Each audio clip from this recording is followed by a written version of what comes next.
Good morning guys, welcome to my new vlog. और मैंने आप लोगों से पूछा था कि जो मैंने केस स्टडी की थी पिछले व्लॉग में वो कैसी लगी, प्लीज उसका रिस्पांस देना। तो बहुत सारे लोगों ने कमेंट किया है, बहुत सारे लोगों ने इंस्टाग्राम पे मेरे को बोला है कि आपने अच्छा किया, ऐसे हमें और भी चीजें बताओ, हमें सीखने को कुछ कुछ नया मिलता है। तो मेरे को अच्छा लगा और मैंने पहली बार खुद से जब ये केस सॉल्व किया था, क्लिनिकल केस सॉल्व किया था, तो मेरे को बहुत अच्छा फील हुआ था। क्योंकि जब मैं सेकेंड ईयर में था मैंने उतने अच्छे से पैथो नहीं पढ़ी थी।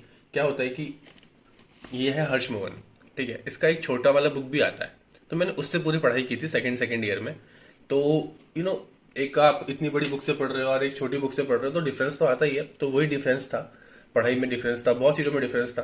तो अब मुझे क्या लग रहा है कि जैसे कि मैं एंडो वार्ड में हूँ और मैं अभी एंडोक्राइन सिस्टम पूरा पढ़ रहा हूँ खुद से, तो मेरे को बहुत सारी चीजें नई नई सीखने को मिल रही हैं।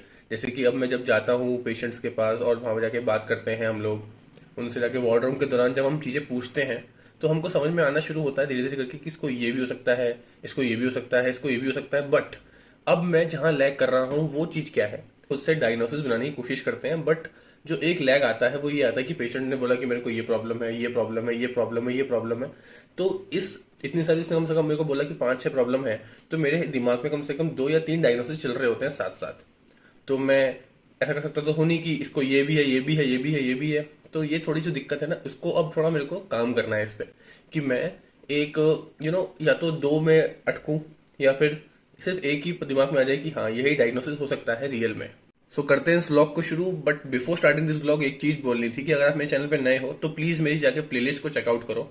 प्लेलिस्ट में एक है प्लेलिस्ट जो है क्लर्कशिप व्लॉग्स, उसमें आपको क्लर्कशिप की सारी चीजें मिल जाएंगी। फिर एक डीआरएस ज्ञान, इन्फॉर्मेशन, एक्सपीरियंस क्या है हमारा वार्ड राउंड्स वगैरह में, तो उस सबके अलग अलग प्लेलिस्ट बना रखी है मैंने आप लोगों के लिए। तो जो भी लोग नए आए मेरे चैनल पे वो जाके सबसे पहले उन प्लेलिस्ट को चेकआउट करो, ठीक है। उससे क्या होगा कि आपको आपके बहुत सारे क्वेश्चंस के आंसर तो आपको उन्हीं व्लॉग्स में और प्लेलिस्ट में मिल जाएंगे आराम से, तो आपके लिए इजी रहेगा। और उसके बाद भी कोई क्वेश्चंस अगर आपके पास होते हैं तो प्लीज आप मुझसे पूछ सकते हो, कोई दिक्कत नहीं है।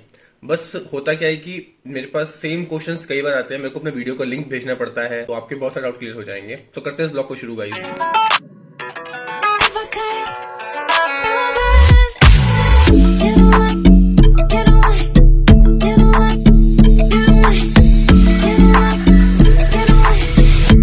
सो गाइज हम लोग हॉस्पिटल आ चुके हैं और अभी जो मेरा वीडियो आया था real work of PharmD in India, उस पर आप लोगों ने बहुत सारा प्यार दिया and thank you so much. तो जो प्रज्ञा की वीडियो थी वो मैंने पॉपअप कर दिया है यहाँ पे, जिसने अभी तक नहीं देखी है वो जाके देख लो। और उस वीडियो ने रिकॉर्ड तोड़ पारी के लिए 500 plus views in 18 hours and 600 plus views in 24 hours. तो ये हमारे चैनल के लिए एक अच्छी नई अचीवमेंट थी। तो अभी हम चलते हैं हॉस्पिटल, फटाफट से लेते हैं वार्ड राउंड। आपको कुछ सिखाते हैं नए आज कि वार्ड राउंड के दौरान पेशेंट इंटरेक्शन क्यों इतना इंपॉर्टेंट है किसी भी फार्मडी के लिए। पेशेंट को प्रॉब्लम क्या है? एक्यूट जीएफआरएनएस और किडनी पैरालिसिस देते चक्कर में हुआ हो। खाना पीना क्या खा रहे हैं ये? खाना पच नहीं दिया है भैया, किसी को दवाई है? खाते हैं तो उल्टे होती है। फ्रंट ऑफ देते रहे अभी खाने में क्या क्या देते हो आप इन्हें? खाने में चावल मूंग की खिचड़ी जो आता है उसे खिलाते हैं हम। खून, इनके ब्लड भी चढ़ा है, खून चढ़ा है इनके? हाँ, दिन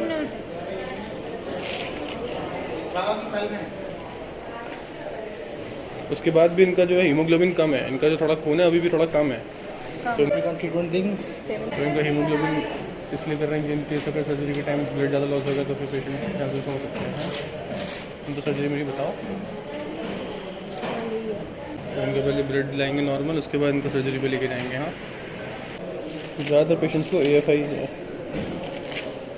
AFI विद डेंगू, डेंगी।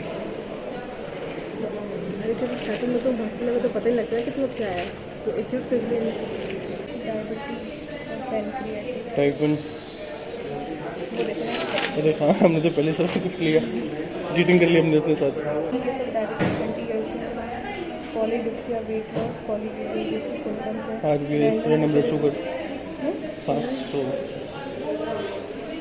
सो अभी हम लोग हॉस्पिटल से आ गए हैं एंड अभी लंच के लिए जा रहे हैं। और अभी वार्ड राउंड भी बहुत बढ़िया रहा हमारा आज का। आज हमको T1 DM का पेशेंट मिला और उसकी सारी हमने हिस्ट्री ली और देखा उसके ड्रग्स वगैरह। वो लंच के बाद जाना नहीं हो पाया बट जाना था, लास्ट मोमेंट पता चला कि नहीं जाना है, सर नहीं आए हैं, कुछ दिक्कत हो गई थी, तो हम उस चक्कर पे नहीं गए। तो मैं बात कर रहा था जो बीच में रह गई थी, वो थी कि पेशेंट इंटरेक्शन क्या होता है। मैं अभी तक समझ पाया हूँ, मैं अपना एक्सपीरियंस बताऊंगा, अगर आप उस पर एग्री करो तो प्लीज मुझे बताना कमेंट सेक्शन में। जब पेशेंट फर्स्ट डे आया था तब उसकी क्या दिक्कत थी, फिर डॉक्टर ने डायग्नोज किया, उसके बाद उसको मेडिकेशन चल रही हैं, उसको आराम मिल रहा है। बट ये तो हो गया एक रेगुलर फॉलोअप के पास, आप रोज जा रहे हो, उससे पूछ रहे हो कि वो बोल रहे हैं कि हाँ मैं ठीक हूँ, मैं ठीक हूँ, मैं ठीक हूँ, अब ठीक लग रहा है, अब ठीक लग रहा है, सुधार है, सुधार है, ऐसी चीजें बताता है पेशेंट। अब ये तो हो गया डॉक्टर के पॉइंट ऑफ व्यू से ward round. As a clinical pharmacist आप इसमें क्या ऐड करोगे, तो आप पेशेंट के पास जाओगे, आप उसकी मेडिकेशन रिव्यू करोगे। जब आपने उसकी मेडिकेशन रिव्यू करी तो आपने देखा कि उसको 7 मेडिकेशन चल रही है फॉर एग्जाम्पल के तौर पर, ठीक है। उसके बाद आपने उससे पूछा कोई प्रॉब्लम हो रही है, सर में दर्द हो रहा है, क्योंकि आपको उन सारी मेडिकेशंस का एडवर्स इफेक्ट पता होना चाहिए कि उस मेडिकेशन से क्या होता है, उस मेडिकेशन से क्या होता है, उस मेडिकेशन से क्या होता है। अगर आपको नहीं भी पता है तो भी आप उससे जनरली पूछो कि और कोई दिक्कत परेशानी है ना, जैसे कि स्टूल सही आ रहा है कि नहीं आ रहा है, पेट खाना अच्छे से पच रहा है कि नहीं पच रहा है, ऐसा नहीं खाना ऊपर पड़ा रहता है, और क्या कहते हैं सर दर्द तो नहीं होता, रात में नींद अच्छे से आती है। ये सब चीजें होती हैं जो नॉर्मल क्वेश्चंस होते हैं जो आपको पूछने चाहिए। अगर पेशेंट कुछ बताता है कि अरे हाँ मेरे को ये दिक्कत होती है, मेरा जी घबराता है, बेचैनी सी होती है, ये सब चीजें बताता है पेशेंट, कई बार ऐसा होता है, तो आपको ये समझना है कि आपको उस पर फोकस करना है कि ये चीजें क्यों हो रही हैं। अब यहाँ से आपका काम शुरू हुआ, जो मेरे को लगता है। अब आप बैठोगे, आप समझोगे उस केस के बारे में कि ये केस इस चीज का है, इस चीज में ये होने चाहिए, बट ऐसा भी पेशेंट को हो रहा है, तो ऐसा क्यों हो रहा है। हर बार क्या होता है कि आप हर बारी जब पेशेंट का फाइल उठाओगे तो आप हर बारी ऐसा नहीं करोगे कि ड्रग इंट्रैक्शन चेक कर रहे हो, ठीक है, ऐसा नहीं कर सकते आप, मतलब बहुत टाइम लग जाएगा अगर आप एक एक पेशेंट को जाकर ड्रग इंट्रैक्शन चेक कर रहे हो, हर पेशेंट का, इसको कोई ड्रग इंट्रैक्शन तो नहीं है, तो आपको बहुत टाइम लग जाएगा। बट आपने देखा जिस पेशेंट में की प्रॉब्लम आ रही है, उस पेशेंट को ये दिक्कत हो रही है, उस पेशेंट को ये दिक्कत हो रही है, तो आप बैठ के क्या करोगे, सारे उसके मेडिकेशन का ड्रग इंट्रैक्शन चेक करोगे। अगर ड्रग इंट्रैक्शन में ऐसा कुछ आता है तो आप सोचोगे कि ऐसा क्यों हो रहा है। जब आप ड्रग इंट्रैक्शन चेक करोगे तो उसके लिए सबसे इंपॉर्टेंट आती है फार्माकोलॉजी। आपको उस ड्रग की फार्माकोलॉजी पता होनी चाहिए कि वो ड्रग, क्या पता, जैसे कि एक एग्जांपल मैं बताता हूँ आप लोगों को अभी, जो बहुत यूजफुल होगा आप लोगों के लिए, कि एंटी हाइपरटेंसिव ड्रग है, ठीक है, वो क्या करती है, हाइपरटेंशन को कम करती है।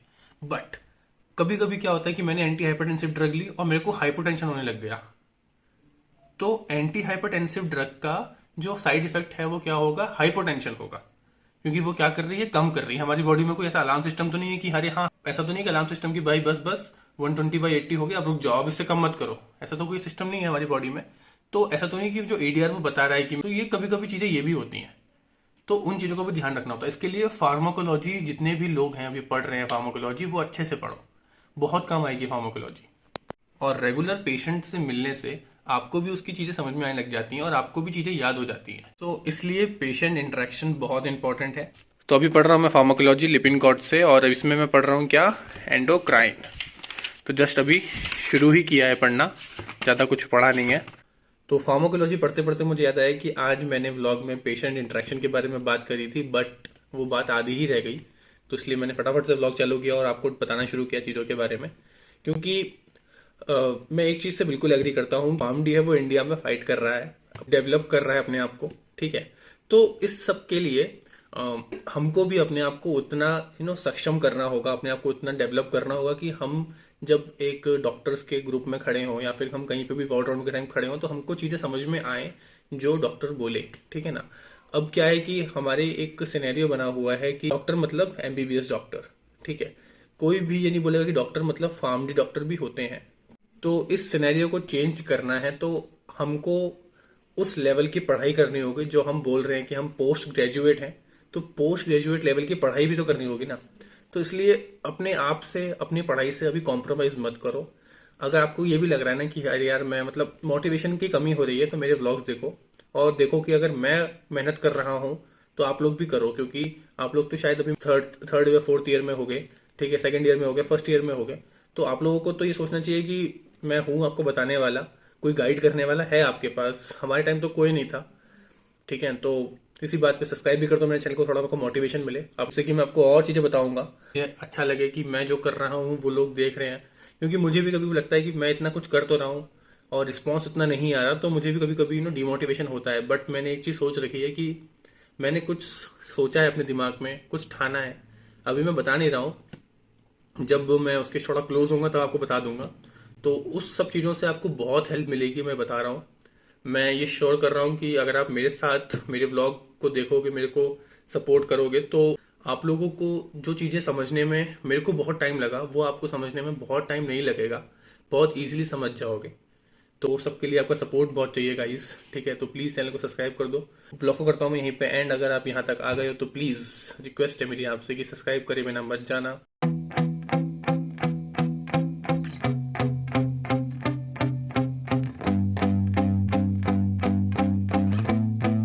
Yeah, my hands steady, I feel ready, but my legs heavy, I don't get it. How come I haven't hit it already? Still working, I'm still learning, I'm still searching